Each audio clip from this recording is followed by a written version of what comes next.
Apa khabar guys? Ini Chef Hanan. Untuk sempena Hari Raya, Chef nak buat sate ayam.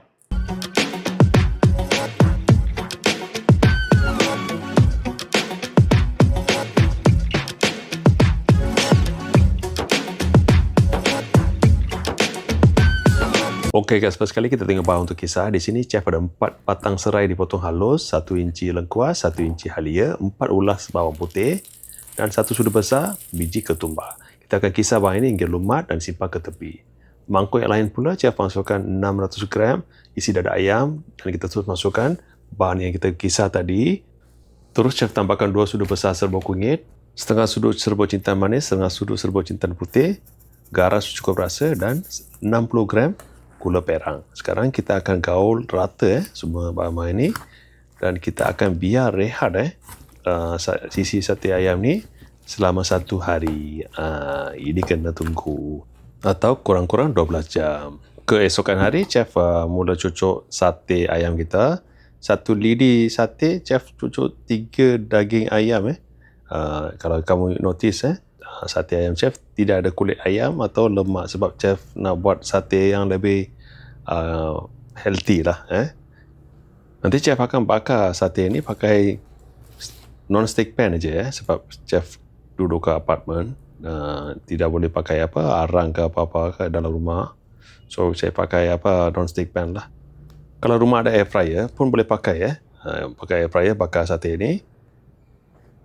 Yang beberapa yang lebih ni saya akan masukkan dalam peti sejuk bekukan lah untuk future use. Kalau nak buat sate lagi terus boleh pakai lah beberapa ni. Okey, chef sudah panaskan non-stick pan ni, api medium Chef terus letakkan je lah sate, aturkan chef nak buat 2 baris lepas tu chef akan juga sapukan sedikit minyak. Kita akan bakar sate ni 3 minit satu permukaan lah. Untuk selama 3 minit kita jangan usik, kita biar dia until kita dapat satu coating macam seperti hangus-hangus sikit, seperti ala-ala kita pakai arang lah. Okey, sekarang chef akan titiskan minyak atas sate yang kita aturkan atas kuali non-stick ni. Chef sepatutnya kena pakai serai sebab serai semuanya chef dah pakai habis. Chef pakai sate jerai yang lebih biar minyak yang chef titiskan atas sate ni ada satu flavor.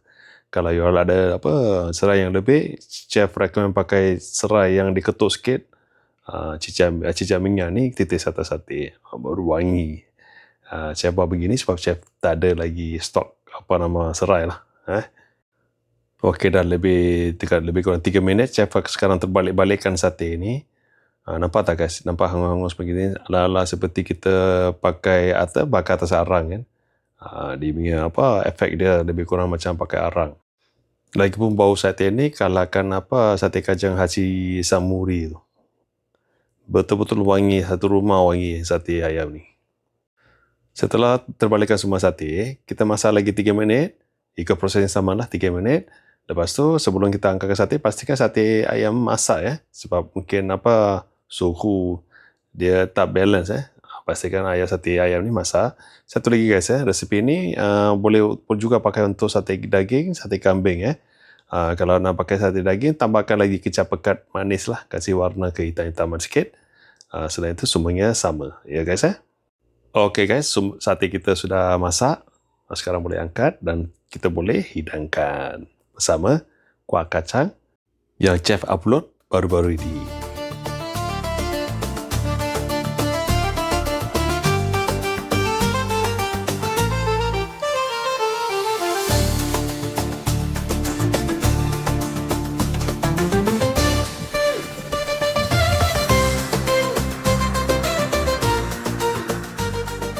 Okey guys, jom tengok cara buat sate. Tak susah sangat kan? Senang kan? Okey. So mari kita test hasil titih peluh kita. Okey, jadi sate dia chef nak test bersama dengan kuah kacang. Kuah kacang chef dah buat video terlebih dahulu. Siapa yang belum tengok boleh tengok dululah Kuah kacang ni video ni dia 3 video lah 3 part actually. Kuah kacang, sate dengan lontong lah Sekarang first part chef dah ajar macam mana buat kuah sate. Video kedua sekarang chef buat sate ayam lah So sekarang kita cuba sate ayam bersama dengan kuah kacang kita. Okey guys. Cuba makan ya guys.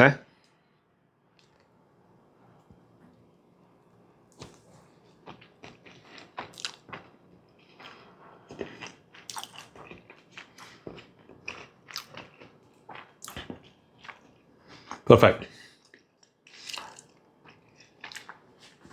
Wah, no word to say. Walaupun saya pakai non-stick pan, almost there. Best guys. Ayam dia betul-betul rasa dia serap sempurna. Sebab satu hari saya masak dalam peti sejuk kan. Guys, terima kasih. Wah. Tak boleh cakap. Tak boleh cakap. Terima kasih guys. Selamat Hari Raya. Maaf Zahid dan Batin ya. Tolong jangan lupa untuk subscribe channel Masa Balik Kampung. Jaga-jaga di jalan raya guys. Jumpa lagi dalam video lontong pula ya. Okay, bye bye, take care, bye bye. Terima kasih.